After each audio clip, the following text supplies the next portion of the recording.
السلام علیکم ورحمۃ اللہ وبرکاتہ۔ یہ ادارہ طالب القرآن حضور والی مسجد کے نام سے معروف ہے اور اللہ کا فضل و کرم ہے، گزشتہ ایک لمبے زمانے سے تعلیم و تربیت کے سلسلے میں انتہائی مقبول و معروف ہے، اور اس کی وجوہات بھی ہیں، اس لیے کہ گزشتہ وقت میں عالم وقت حضرت حاج مولانا محمد کامل صاحب رحمہ اللہ اس کی سرپرستی فرماتے رہے اور خلوت و جلوت میں مستقل دعائیں مانگتے رہے۔ اللہ پاک نے ان کے آہ صحت کو قبول فرمایا اور ادارے کو تقویت اور ترقی عطا فرمائی۔ آج بھی اللہ کا شکر ہے، حضرت رحمہ اللہ کے بیٹے حضرت مولانا شیخ محمد عاقل دامت برکاتہ عالیہ موجود ہیں، وہ اس سرپرستی کو، اس ذمہ داری کو الحمدللہ نبھا رہے ہیں، اور اسی طریقے سے حضرت مولانا محمد سلمان صاحب نقشبندی مجددی، استاد حدیث، استاد دارالعلوم دیوبند، یہ حضرات اپنی دعاؤں کے ساتھ، اپنے انتہائی تحقیق اور نیک مشوروں کے ساتھ مستقل اس ادارے کی سرپرستی فرما رہے ہیں۔ میری دعا ہے کہ بہترین حضرات کو بہترین فضل عطا فرمائیں، عمر و برکت عطا فرمائیں، صحت و سلامتی عطا فرمائیں، اور اللہ پاک اس ادارے کو بھی مزید تقویت اور ترقی عطا فرمائیں۔ ہم سب جانتے ہیں حضرت مولانا محمد عمران صاحب کتنے مخلص اور کس قدر مشرق ہیں۔ اکثر علماء کرام و طلباء اعظام حضرت کی شفقتوں کی وجہ سے حضرت سے بے پناہ محبت رکھتے ہیں، اور ظاہر ہے وہ عقیدت، وہ محبت کام دینے والی ہے، نفع دینے والی ہے۔ اللہ پاک ہم سب کو اس راہوں میں آگے پیش کرنے کی توفیق عطا فرمائے۔ چند باتیں کچھ وقت کے لیے سنیں اور دل کے کانوں سے سنیں۔ اللہ پاک مجھے کہنے اور ہم سب کو پھر عمل کرنے کی توفیق عطا فرمائے۔ الحمدللہ والصلاة علی نبیہ اما بعد، فاعوذ باللہ من الشیطان الرجیم، بسم اللہ الرحمن الرحیم۔ لقد خلقنا الانسان فی کبد، صدق اللہ العظیم۔ سبحان ربک رب العزة عما یصفون وسلام علی المرسلین والحمدللہ رب العالمین۔ اللہم صل علی سیدنا محمد وعلی آل سیدنا محمد وبارک وسلم۔ اللہم صلی علی سیدنا محمد وعلی آل سیدنا محمد وبارک وسلم۔ اللہم صلی علی سیدنا محمد وعلی آل سیدنا محمد وبارک وسلم۔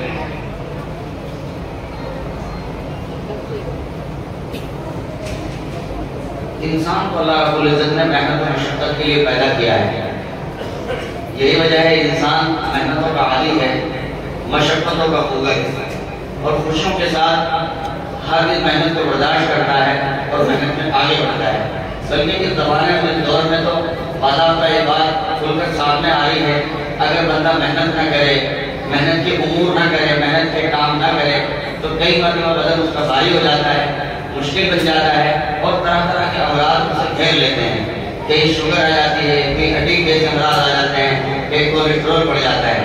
اس سے بھی پتہ لگتا ہے کہ محنت انسان کا ایک جز ہے، چنانچہ محنت کا آدمی کو عادی رہنا چاہیے۔ محنت کی برکت سے انسان چلتا ہے، آگے بڑھتا ہے۔ بڑے بڑوں کو دیکھا، بڑے بوڑھوں کو دیکھا، محنت کے ساتھ کام کرتے ہیں، مشین چلاتے ہیں، کئی مرتبہ گھاس بولتے ہیں، دوسرے کام انجام دیتے ہیں۔ ان کے آل و اولاد کہتی بھی ہے، ہم آپ کو کہتے ہیں کہ آپ بیٹھ جاؤ، عمر بڑی ہو گئی ہے، آپ نفلیں پڑھیں، آپ تہجد پڑھیں، جن کو اذکار کریں، کیوں اتنی محنت کرتے ہیں آپ؟ فرمایا بیٹا میں محنت کرتا ہوں تو اس میں سارے کچھ چل پھر رہا ہوں، اگر ہاتھ پہ ہاتھ دھر کے بیٹھ گیا تو پھر کسی قابل نہیں رہے گا۔ تو پتہ ہے کہ انسان محنتوں کا عادی ہے، محنتوں میں چلنے کا عادی ہے، تو یہ بھی اللہ پاک کا ایک انعام ہے، یہ بھی اللہ پاک کا ایک انعام ہے۔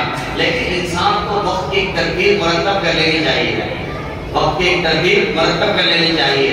جو لوگ وقت کی ترتیب کو مرتب کر لیتے ہیں وہ کامیاب ہوتے ہیں، اللہ پاک ان سے کام لیتے ہیں، ان کی صحت و سلامتی باقی رہتی ہے، اور اللہ پاک انہیں اعمال میں کھڑا ہونے کی توفیق بھی عطا فرماتے ہیں۔ میرے بھائیوں، میری آپ کی زندگی یہ انتہائی مختصر و محدود ہے. ہماری زندگی کے دن مہینے سال یہ سب کے سب گنے ہوئے ہیں اور یہ گنتی اللہ پاک کو معلوم ہے. چنانچہ گنتی کے چند دن اللہ پاک نے مجھے آپ کو دیے ہیں. مجھے اور آپ کو چاہیے ہم محنت کریں, ہمت کریں, اپنے حوصلوں کو بڑھائیں, اپنی تعصب عبادات میں محنت کریں, اپنے مطالعے میں محنت کریں, اپنی نیک نامی میں محنت کریں, تقویٰ حاصل کرنے کے لیے محنت کریں, حیا حاصل کرنے کے لیے محنت کریں, سچ بولنے کے لیے محنت کریں, جھوٹ چھوڑنے کے لیے محنت کریں, چغلی چھوڑنے کے لیے محنت کریں, غیبت چھوڑنے کے لیے محنت کریں, دوسروں کی نفرت چھوڑنے کے لیے محنت کریں. اس لیے کہ نفرت کر کر کے اپنے آپ کو پکایا جاتا ہے, اپنے آپ کو پکایا جاتا ہے, اس کے سوا اور کچھ نہیں. اعمال میں آگ لگتی ہے, اعمال گزرتے ہیں. اس لیے کامیاب انسان وہ ہے جو وقت کو تولے, وقت کا محاسبہ کرے, وقت پر غور کرے, وقت پر نظر کرے, میں کیا کر رہا ہوں, کیا ہو رہا ہے اور آیا تھا اس لیے. کہا جاتا ہے کہ انسان کی زندگی برف کے مانند ہے, برف کی سلی کے مانند. جیسے کوئی بندہ برف کا کام کرتا ہو, برف بیچتا ہو, پھر برف کھانے میں گیا, وہاں سے برف خرید کے لایا, اسے اپنی دکان اور ٹھیلی میں سجایا اور پھر کہتا ہے اے لوگوں ترس کھاؤ شخص کے اوپر, اے لوگوں ترس کھاؤ شخص کے اوپر جس کا سرمایہ, جس کا مال ہر گھڑی پگھل رہا ہے, ہر گھڑی گھل رہا ہے. چنانچہ لوگ تکتے ہیں, اس کی آواز سنتے ہیں اور لپک کے آتے ہیں. واہ کیسی پیاری آواز دے رہے ہیں. برف خریدنے کا دل تو تھا نہیں, لیکن آپ نے آواز اتنی پیاری دی کہ دل چاہتا ہے کہ آپ سے ضرور کچھ نہ کچھ خرید لیں. چنانچہ ایک بار وہ سزا پھر سناؤ, وہ پھر کہتا ہے اے لوگوں ترس کھاؤ شخص کے اوپر جس کا سرمایہ, جس کی پونجی ہر گھڑی کھل رہی اور پگھل رہی. چنانچہ وہ عقل مند انسان ہے. دوستو اگر برعکس اس کے کوئی برف کی سلی لے کے آئے اور اسے ٹھیلی میں سجائے اور ٹھیلی میں سجانے کے بعد پھر موبائل فون کو کھولے, اس کے نیٹ کی بدماشی میں گھس جائے, اس میں ویڈیوز فلمیں اس میں مست رہے اور گھنٹوں میں بتائے, اگر 2-4 گھنٹے کے بعد وہ واپس آئے گا تو اسے برف ملے گا اور نہ برف کا نشان ملے گا. اس لیے کہ دھوپ پڑے گی, اس کی تپش کی وجہ سے وہ پانی میں سوکھ چکا ہوگا. میرے بھائیوں بالکل اسی طرح میری آپ کی زندگی کا معاملہ ہے. میری آپ کی زندگی, میرے آپ کا وقت جو ہے وہ کھل رہا ہے, وہ پگھل رہا ہے, وہ نکل رہا ہے. ہمیں چاہیے جس طرح وہ برف بیچنے والا کھلنے والے برف کو نقدی میں بدل لیتا ہے, پیسے میں بدل لیتا ہے, کسی سے 10 روپے دیتا ہے, 10 روپے کے بدلے دیتا ہے, کسی کو 20 کے, کسی کو 50 کے. نتیجہ ہے وہ پوری برف کی سل کو نقد کی شکل میں کیش کر لیتا ہے. اب یہ کھلنے والی چیز نہیں ہے, ٹھیک, یہ اڑنے والی چیز نہیں ہے, یہ خشک ہو جانے والی چیز نہیں ہے, اسے سنبھال کے رکھتا ہے. کامیاب انسان وہ ہے جو اپنے وقتوں کو کیش کرے اور اسے عبادت میں بدلے, نفلوں میں بدلے, اللہ اللہ کرنے میں بدلے, سبحان اللہ پڑھنے میں بدلے, درود پاک پڑھنے میں بدلے, مراقبہ کرنے میں بدلے, مناجات کرنے میں بدلے, کوئی خیر کا کام کرنے میں بدلے.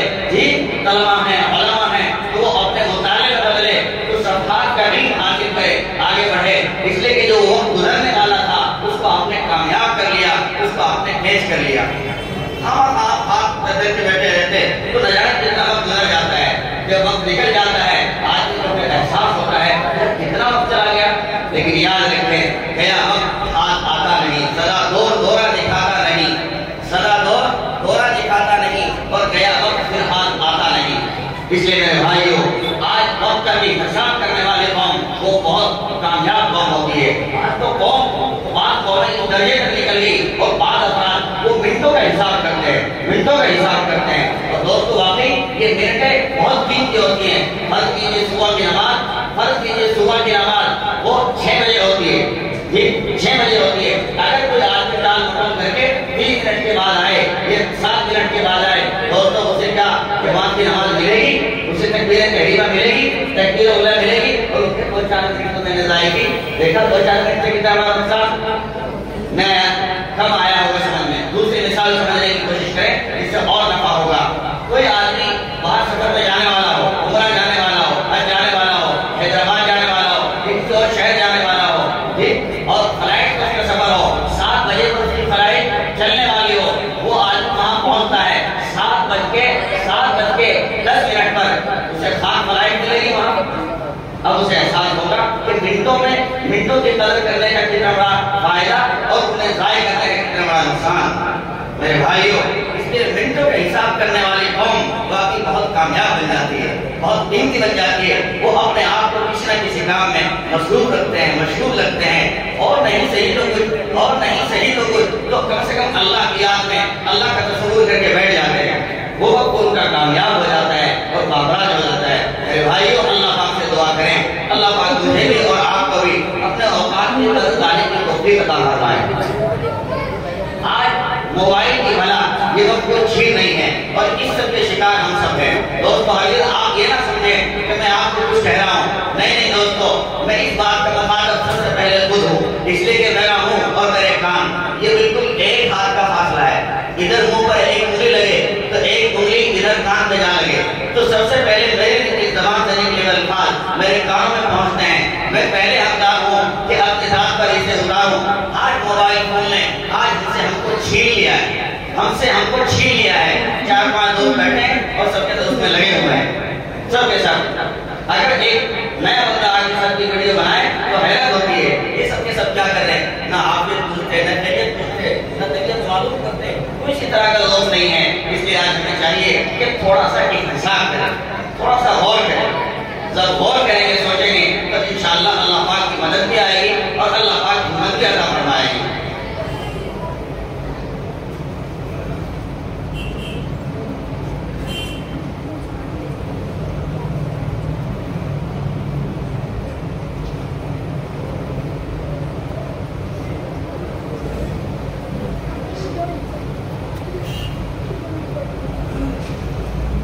تو وقت اتنی کامیاب اور قیمتی چیز ہے.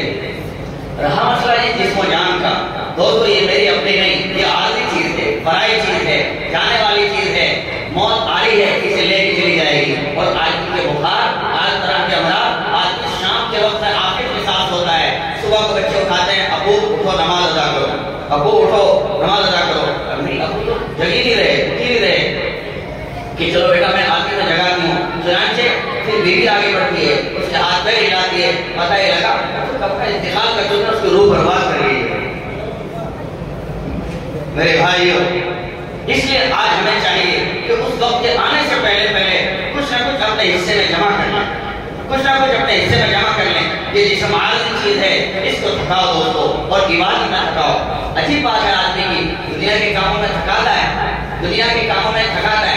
ایک کسان ہے, صبح کھیت جاتا ہے, ہل چلاتا ہے, پھاوڑا چلاتا ہے, ٹریکٹر چلاتا ہے, شام آ جاتی ہے, تھک جاتا ہے, لیکن پھر تھکاوٹ نہیں مانتا. صبح ہوتی ہے, پھر اسی کام پہ روانہ رہتا ہے. ایک آدمی فیکٹری میں جب شاپ پہ جاتا ہے, محنت کش کام کرتا ہے, شام آتی ہے, تھک جاتا ہے, گھر میں آتا ہے, کچھ کھانا پینا کرتا ہے اور رات کو سو جاتا ہے. پھر صبح اٹھتا ہے ایک نئی جوانی کے ساتھ, ایک حوصلے کے ساتھ, ایک جذبے کے ساتھ. بچے کہتے تھے, ابو آپ شام کہہ رہے تھے کہ میں تھک چکا ہوں, ہار چکا ہوں, میرا بدن دکھ رہا ہے, ابو آپ آج آرام کر لیں.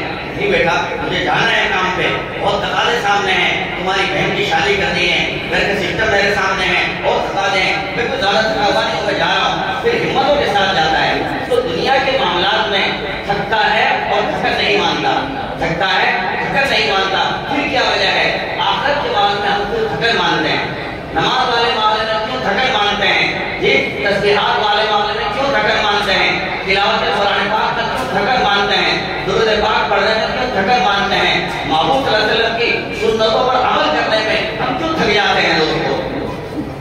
جب وہاں نہیں تھکتے تو تھکاوٹ برابر ہونی چاہیے. میرے بھائیو, اس اصول کو بھی سمجھنے کی کوشش کریں, اس ضابطے کو بھی سمجھنے کی کوشش کریں. دیکھو آدمی چاہے جتنا کام کر لے, وہ تھک جاتا ہے, یہ مانا جاتا ہے, وہ ہار جاتا ہے. مثلا اس نے دن بھر کے اندر 100 پیڑ کاٹے ہیں, جی یہ اس نے دن بھر کے اندر محنت کر کے 10-5 ہزار روپے کمائے ہیں. اب شام آئی وہ سو گیا, سونے کے بعد تھکاوٹ جاتی رہی, سونے کے بعد تھکاوٹ جاتی رہی, لیکن جو رقم کمائی تھی وہ باقی رہی. جو کھیت باہا تھا, اس میں جو کچھ بویا تھا اور کاٹا تھا, وہ باقی رہا. بالکل اسی طرح بندہ اگر اپنے آپ کو عبادت میں تھکائے گا, جی ریاضت میں تھکائے گا, اللہ اللہ کرنے میں تھکائے گا, تو جیسے سوئے گا تھکاوٹ جاتی رہے گی اور اعمال نیکیاں باقی رہ جائیں گی, نیکیاں باقی رہ جائیں گی. تو خود کا فائدہ ہے, خود کا اپنا نفع ہے. آدمی غور کرے گا تو صحیح سلیبس پر, صحیح کورس پر, صحیح نظام پر خود بخود ڈل جائے گا. اس لیے آج اپنے وقت کا ہمیں انتخاب کرنا چاہیے اور نظام بنانا چاہیے کہ وقت کو کیسے بچایا جا سکتا ہے, وقت کو کارگر استعمال کیسے کیا جا سکتا ہے، وقت کو کیسے کامیاب ہم بنا سکتے ہیں. اور نہیں تو کوئی اپنی مسجد کے امام صاحب کی خدمت میں پہنچو، اور نہیں تو کوئی اپنی مسجد کے مؤذن صاحب کی خدمت میں پہنچو اور ان سے جا کے بات حاصل کرو. حضرت مولانا حضرت مفتی اعظم مفتی شفیع صاحب رحمہ اللہ، انہوں نے اپنے بیٹوں سے یہ ہدایت دی کہ بیٹا مسجد میں جایا کرو اور مسجد کے مؤذن کے پاس بیٹھا کرو. چنانچہ میں نے کہا حضرت مؤذن کے پاس، اس سے بہتر تو میں جیسے عالم عالم کا.